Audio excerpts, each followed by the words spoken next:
அனைவருக்கும் வணக்கம். தினம் ஒரு திருக்குறள்.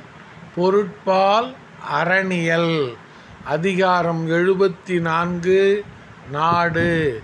குறள் எண் 736.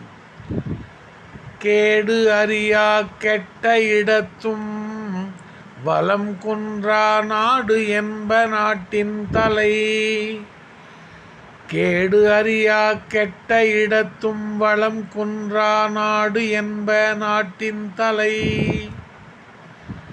பகைவராலும் புயல் வெள்ளம் போன்ற இயற்கையாலும் கெடுக்க முடியாததும் பின்னர் தவறி கெட்டாலும் தன் வளம் குன்றாத நாடே தலை சிறந்த நாடு. பகைவராலும் புயல் வெள்ளம் போன்ற இயற்கையாலும் கெடுக்க முடியாததும் பின்னர் தவறி கெட்டாலும் தன் வளம் குன்றாத நாடே தலை சிறந்த நாடு. குறள் வழி நடப்போம், வாழ்வின் உன்னத நிலையை அடைவோம். நன்றி, வணக்கம்.